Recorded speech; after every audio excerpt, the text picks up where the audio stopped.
بسم الله الرحمن الرحيم.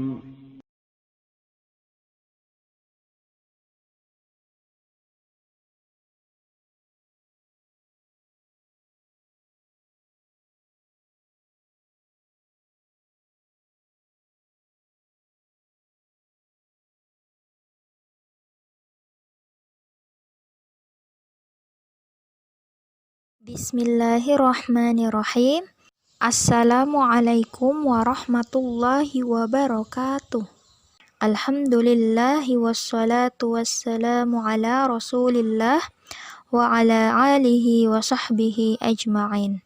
Amma ba'du. Kaifa halukum? Ustazah harap kalian selalu diberi kesehatan oleh Allah agar bisa terus belajar atau menuntut ilmu yang bermanfaat. Amin. Anak-anak, sebelum belajar, mari kita berdoa dulu ya. Allahumma inni as'aluka ilman nafi'an wa rizqan thayyiban wa amalan mutaqabbalan. Hari ini insya Allah kita akan melanjutkan pembelajaran tematik di tema 2, selalu berhemat energi, subtema 1, sumber energi, pada pembelajaran 1 dan 2. Materi yang akan kita pelajari hari ini yaitu tentang pemanfaatan sumber energi, mengetahui bahaya listrik, energi angin dan energi air, serta penggunaan hak dan kewajiban. Nah, teman-teman, apakah kalian tahu sumber energi itu apa? Ya, sumber energi itu misalnya matahari, angin, air, dan listrik. Nah, dalam kehidupan sehari-hari manusia, kita menggunakan berbagai sumber energi. Contohnya, listrik merupakan salah satu sumber energi yang digunakan manusia. Nah, dengan listrik, suasana malam hari bisa terang karena lampu listrik. Dengan listrik, manusia dapat menghidupkan aneka perabotan elektronik dan sebagainya. Selain listrik, masih banyak sumber energi yang dapat dikembangkan dan digunakan oleh manusia. Selanjutnya, kita akan membahas mengenai pemanfaatan energi listrik. Coba kalian lihat bukunya di halaman 4 di tema 2. Ada 3 manfaat energi listrik. Yang pertama, listrik untuk penerangan. Nah, jadi peralatan listrik yang digunakan sebagai sumber penerangan pada umumnya adalah lampu. Di dalam rumah dan di luar rumah, lampu sangat penting dalam kehidupan manusia. Dengan adanya lampu yang menyala, kalian dapat tetap beraktivitas pada malam hari, misalnya belajar, membaca, bermain, mendengarkan radio, dan melihat televisi. Kemudian manfaat energi listrik yang kedua yaitu menghasilkan panas. Jadi alat-alat listrik yang menghasilkan panas seperti setrika listrik, kemudian kompor listrik, rice cooker, microwave, oven, dan sebagainya. Jadi peralatan-peralatan tersebut itu penting dalam kehidupan manusia sehari-hari. Misalnya kan kalau tidak ada setrika, tentu pakaian yang kita gunakan ke sekolah akan menjadi kusut atau tidak rapi, bukan? Jadi, listrik juga sangat penting dalam kehidupan sehari-hari. Kemudian manfaat listrik yang ketiga yaitu listrik menghasilkan energi gerak. Nah, misalnya untuk menyalakan pompa air, kipas angin, pendingin udara atau AC, dan mesin cuci. Dalam dunia industri, listrik juga sangat dibutuhkan untuk menggerakkan mesin-mesin.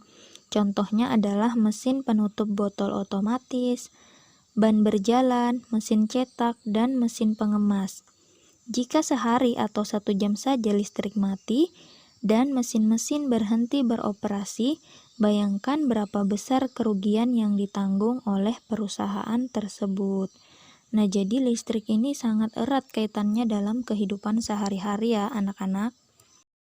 Selanjutnya, coba lihat bukunya di halaman 8, kita akan membaca teks mengenai bahaya listrik. Listrik membuat hidup kita menjadi nyaman, namun penggunaannya yang tidak hati-hati dapat menyebabkan kematian. Pernahkah kalian melihat peringatan seperti gambar? Gambar itu merupakan peringatan agar kita berhati-hati ketika menggunakan listrik. Kecerobohan penggunaan listrik dapat menyebabkan hubungan pendek, kerusakan peralatan listrik, dan kebakaran. Nah, teman-teman, jadi kita harus tetap berhati-hati dalam menggunakan listrik. Indonesia memiliki wilayah yang sangat luas. Di dalamnya terdapat berbagai jenis sumber daya alam. Sumber daya alam tersebut dimanfaatkan untuk memenuhi kebutuhan hidup. Nah, teman-teman, pemanfaatan sumber daya alam perlu diikuti dengan kegiatan pelestarian. Hal itu dilakukan untuk menjaga agar ketersediaannya tidak punah. Sumber daya alam itu dibedakan menjadi dua, yaitu sumber daya alam yang dapat diperbarui dan sumber daya alam yang tidak dapat diperbarui. Nah, contoh sumber daya alam yang dapat diperbarui yaitu matahari, hewan, tumbuhan, air, dan angin. Jadi ini sumber daya alam yang tidak dapat diperbarui. Kemudian, mengapa disebut sumber daya alam yang dapat diperbarui? Iya, karena keberadaannya selalu terus tersedia dan dapat kita kelola untuk kita perbanyak jumlahnya. Kemudian, contoh sumber daya alam yang tidak dapat diperbarui yaitu batu bara, minyak bumi, emas, besi, dan berbagai tambang lainnya. Nah, mengapa disebut sumber daya alam yang tidak dapat diperbarui? Karena jumlahnya sangat terbatas. Oleh karena itu, kita harus hemat dan bijak dalam mengelola sumber daya alam apapun jenisnya. Selanjutnya, kita akan membaca teks mengenai energi angin dan energi air. Sudah sejak lama angin diketahui menyimpan energi. Pasukan Viking telah memanfaatkan energi angin untuk menjelajahi dunia dengan menggunakan perahu layar yang memanfaatkan energi angin. Christopher Columbus juga berlayar sehingga menemukan benua Amerika menggunakan perahu layar yang memanfaatkan energi angin. Di Belanda, kincir angin digerakkan dengan pompa irigasi dan pembangkit tenaga listrik. Karena banyak memanfaatkan energi angin, Belanda mendapat julukan negara kincir angin. Air juga merupakan energi. Aliran air yang besar juga dapat menggerakkan kincir. Air merupakan sumber energi yang murah dan mudah didapat. Pada zaman dahulu, kincir air digunakan untuk menggerakkan penggilingan gandum dan mesin tekstil.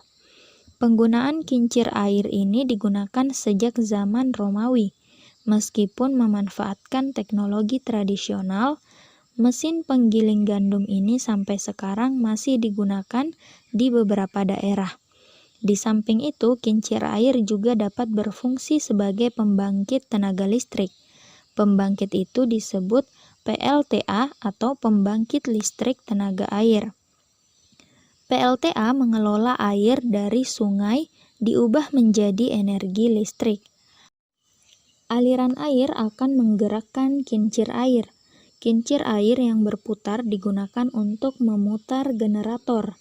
Generator menghasilkan energi listrik yang dapat disalurkan ke rumah-rumah penduduk. Selanjutnya, energi itu digunakan untuk mencukupi berbagai keperluan.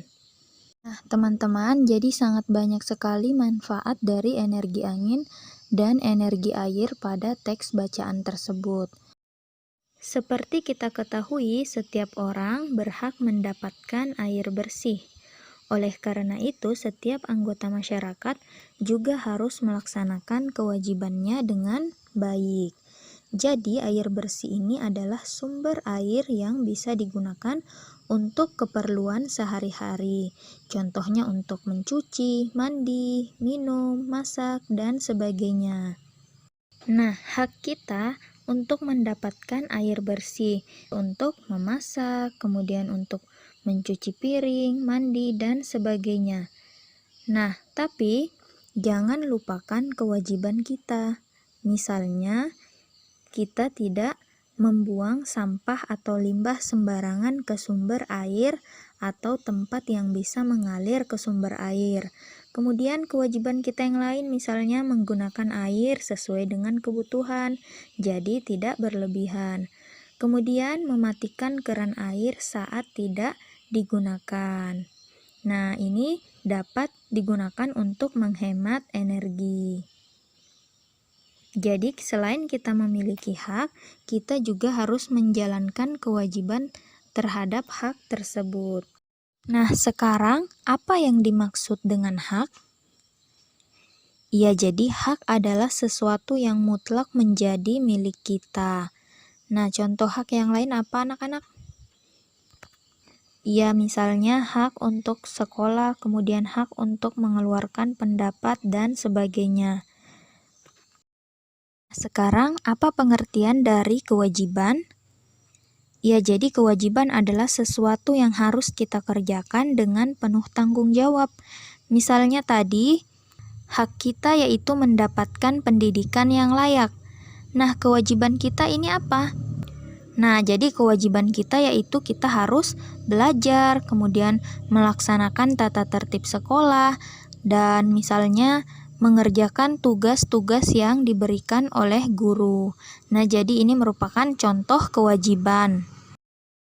Untuk tugasnya, silahkan kalian menyebutkan 3 contoh hak dan 3 contoh kewajiban dalam kehidupan sehari-hari. Sekian dulu video hari ini. Semoga apa yang Ustazah sampaikan bisa dipahami dan bermanfaat untuk anak-anak semua. Amin. Sebelum kita akhiri, mari kita baca bersama doa kafaratul majelis. Subhanakallahumma wa bihamdik asyhadu an la ilaha illa anta astaghfiruka wa atubu ilaik. Assalamualaikum warahmatullahi wabarakatuh.